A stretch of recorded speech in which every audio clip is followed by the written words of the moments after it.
Hello friend, welcome to the channel solution. आज हम बात करने वाले हैं हमारे sterility testing of pharmaceutical product के अंतर्गत दूसरा मेथड, और इस दूसरे मेथड का जो नाम है वह है आपका डायरेक्ट इनोकुलेशन मेथड। सबसे पहले अगर मैं इसके वर्ड को सिंपल तरीके से समझाने की कोशिश करूं तो बहुत आसानी से समझा रहा है कि इसके अंदर होता क्या होगा।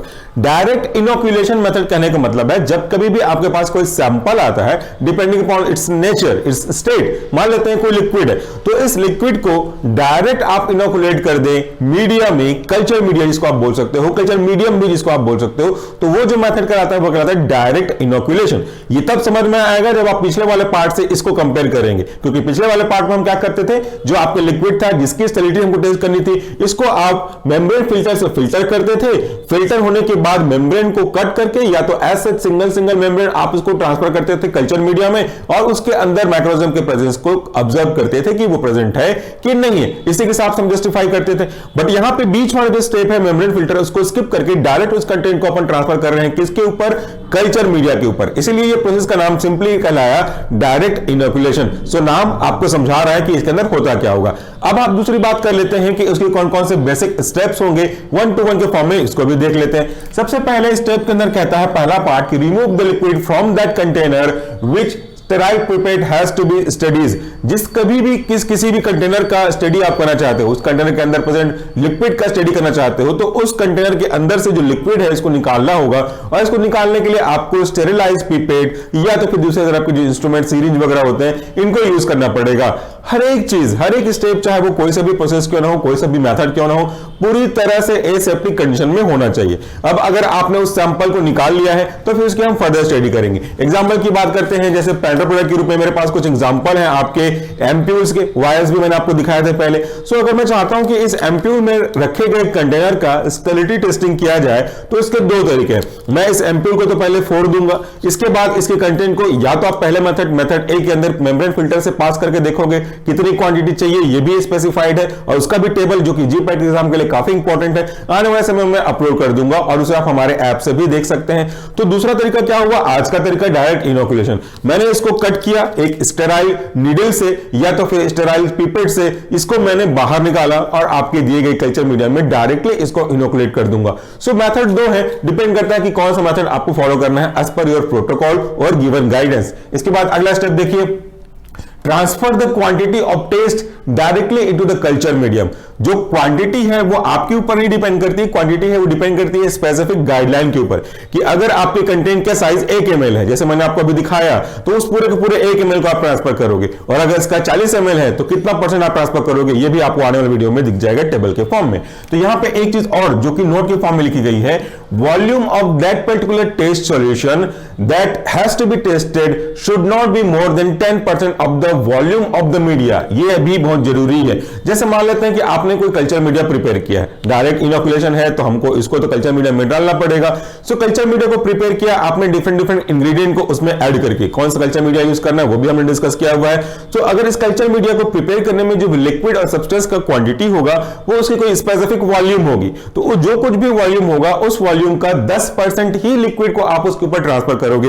ये नहीं कि आपका मीडिया का वॉल्यूम 10 ml है जस्ट फॉर एग्जांपल, और आप ट्रांसफर कर रहे हो 40 ml, this is not possible. जो भी मीडिया का वॉल्यूम होगा उसका 10% आप यूज करोगे। फॉर एग्जांपल मान लेते हैं 100 ml आपका मीडिया प्रिपेयर करने के लिए यूज किया गया है, तो उस 100 ml का 10% यानी कि 10 ml आप सब्सटेंस को यूज करके इस पेपर स्टडी कर सकते हैं। आगे बात करते हैं, when the quantity of single container is not adequate और not sufficient then 2 or more container has to be used and then go for the sterility testing. जैसे मान लेते हैं कि मेरे पास अभी आपको मैंने दिखाया था इस एम्प्यूल का, इसका एम्प्यूल का साइज है, कंटेनर है, मतलब एग्जैक्टली अभी देखने में टाइम वेस्ट नहीं करूंगा, से एग्जांपल 2 ml है। लेकिन अगर हम ये मान के चलें कि ये आपके कंटेनर का जो सब्सटेंस की क्वांटिटी है इतनी नहीं है जितने कि हम उसको ट्रांसफर कर सकें, ये तो 2 ml है, मोर देन सफिशिएंट है हमारे प्रोटोकॉल के अकॉर्डिंगली। मान लेते हैं बहुत थोड़ा सा है अगर, जिसको हम ट्रांसफर करके भी अच्छे से नहीं स्टडी कर सकते, क्वांटिटी बहुत कम है क्योंकि मिनिमम क्वांटिटी 1 ml लिखी गई है, तो हम क्या करेंगे, ऐसे 2 या 2 से अधिक जो भी आपके सब्सटेंस है इनको मिक्स करेंगे, मिक्स करने के बाद इसको ट्रांसफर करेंगे, डायरेक्टली इनोकुलेट करेंगे और उसके अंदर प्रेजेंस माइक्रोऑर्गेनिज्म की स्टडी करेंगे। तो ये पॉइंट भी आपको एक्सप्लेन कर रहा है कि आपको ऐसे कंडीशन में क्या करना होगा। So coming to the next one, the inoculated media is incubated for 14 days. अब आपने अपने दिए गए सैंपल के लिक्विड को इनोकुलेट कर दिया कल्चर मीडिया में, इस इनोक्यूलेट मीडिया को, जिसको आप अभी स्टडी करने वाले हो, इसको हम ट्रांसफर करेंगे इंक्यूबेशन के लिए। इंक्यूबेशन का मतलब होता है कि उसको सही टेंपरेचर, सही ह्यूमिडिटी, सही एटमॉस्फेयर प्रोवाइड करना, जिसपे उसमें अगर कोई माइक्रोजम प्रेजेंट होगा। देखिए मैं बात कर रहा हूं, अगर उसमें माइक्रोजम प्रेजेंट होगा तो कंफर्म नहीं कर सकते, अगर उसमें माइक्रोजम प्रेजेंट होगा तो वो उस इंक्यूबेशन के बाद काफी अच्छे से ग्रो कर जाएगा। और इंक्यूबेशन का जो टाइम है वह 14 डेज, और जो टेंपरेचर मेंटेन करना है वह 30 से लेकर 35 डिग्री सेंटीग्रेड, अगर आपने कल्चर मीडिया के रूप में लिक्विड थायोग्लाइकोलेट मीडिया को यूज किया हुआ है। आने वाले समय में मैं आपको लिक्विड थायोग्लाइकोलेट मीडिया और आपको soybean casein digest protein media, इन दोनों के कंपोजिशन के बारे में भी एक टेबुलर वीडियो अपलोड कर दूंगा। तो आने वाले पार्ट्स आपके जीपीएस एग्जाम के लिए काफी यूजफुल होंगे। प्लीज बी विद अस, और आप हमारे ऐप को भी डाउनलोड कर सकते हैं। तो ये हो गया हमारा एक स्पेसिफिकेशन। और अगर आप इस थायोग्लाइकोलेट मीडिया के अलावा सोयाबीन डाइजेस्टेड मीडिया को यूज करना चाहते हैं तो उसमें जो टेंपरेचर रहेगा वो होगा 20 से 25 डिग्री सेंटीग्रेड के आसपास, in case of soybean casein digest media. तो मीडिया कौन सा आप यूज करने वाले हो, जिसके ऊपर आपका सब्सटेंस डलेगा, उसके हिसाब से भी इंक्यूबेशन का टेंपरेचर और टाइम वेरी करेगा। टाइम तो फिर भी लगभग लमसम एक जैसा होगा, टेंपरेचर जरूर वेरी करेगा। इसके बाद हम बात कर लेते हैं एक और इंपॉर्टेंट नोट्स की। ये जो नोट है वो आपके लिए काफी यूजफुल हो सकते हैं।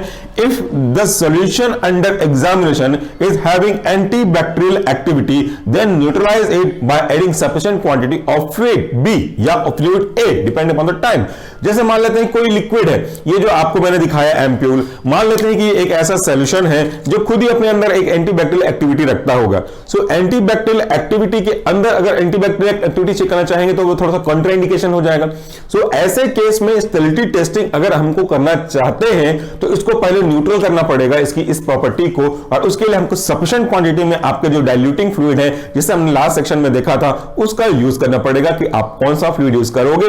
डाइल्यूटिंग फ्लूइड ए, डाइल्यूटिंग फ्लूइड बी, वो डिपेंड करता है ऑब्जेक्ट और ऑब्जेक्ट के नेचर के अकॉर्डिंगली। तो ये हो गया हमारा आज का छोटा सा लेकिन इंपॉर्टेंट था type B direct inoculation method for sterility testing of pharmaceutical product. अभी जो पूरी कहानी है वर्ड के फॉर्म में, इसको समराइज अगर आप करना चाहते हैं एल्बम बनाने के लिए, नोट्स की बजाय एल्बम बनाना चाहते हैं तो इसको इस तरीके से सिंपली एक ही लाइन में एक्सप्लेन कर सकते हैं। बाकी आप अपने मन से कर सकते हो।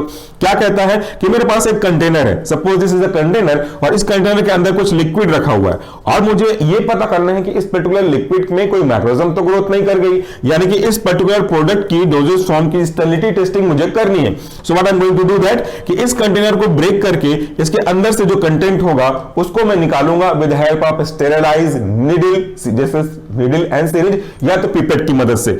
अब इसको क्या करूंगा, मैं एक मीडिया में ट्रांसफर करने वाला हूं। मीडिया मेरे पास दो हो सकते हैं, एक हो सकता है आपका थायोग्लाइकोलेट मीडिया, फ्लूइड थायोग्लाइकोलेट मीडिया भी बोलते हैं इसको, दूसरा है आपका सोयाबीन केसिन डाइजेस्टेड मीडिया। तो उन दोनों में से डिपेंडिंग अपॉन द नेचर, ये depending upon the availability, depending upon the protocol, आप उस पर यूज करोगे और इसमें हम ट्रांसफर करते हैं। इसके बाद क्या होगा, इस मीडिया को हम इनोकुलेट करेंगे। ये रेड डॉट को हटा दीजिए क्योंकि अभी मैंने दिखाया था तो कंफ्यूजन मत हो जाए। तो इसको हम इस मीडिया को इनोकुलेट करेंगे 14 डेज तक। टेंपरेचर वेरी करता है, अगर आपने थायोग्लाइकोलेट मीडिया यूज किया है तो टेंपरेचर आपका 30 to 35 होगा, अगर आपने सोयाबीन केसिन मीडिया को यूज किया तो टेंपरेचर आपका 20 से 25 होगा। इस इनोकुलेशन टाइम के, इस इंक्यूबेशन टाइम के बाद आप क्या करने वाले हो, इस इनोकुलेशन को इंक्यूबेट भी समझ सकते हैं आप। इसके बाद आप देखोगे तो उसमें मैक्रोजम या तो प्रेजेंट होगा या तो एब्सेंट होगा। इफ द मैक्रोजम is present and that can be seen as a red dot, तो अगर इसमें मैक्रोजम प्रेजेंट है इसका मतलब ये जो आपका प्रोडक्ट था, दिया गया सैंपल था, स्टेरिलाइज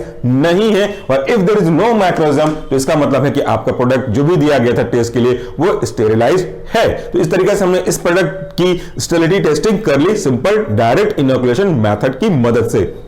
सो फ्रेंड, इतना मेरे ख्याल से आपके लिए समझ में आया होगा। अगर आप इस टॉपिक का स्क्रीनशॉट लेना चाहते हैं तो थोड़ी देर बाद मैं हट जाऊंगा, आप वहां से आराम से स्क्रीनशॉट ले सकते हैं। सारे स्क्रीनशॉट यूनिट 1, यूनिट 2 और अभी यूनिट 3 का जो चल रहा है वो कंप्लीट होने के बाद आपको इकट्ठे मिल जाएंगे हमारे ऐप पे। सॉल्यूशन फार्मेसी का ऐप है जिसे आप प्ले स्टोर से डाउनलोड कर सकते हैं या इसी वीडियो के डिस्क्रिप्शन बॉक्स से भी आप डाउनलोड कर सकते हैं। So friend, that's all for today. Thank you so much for this video. नमस्कार, टेक केयर।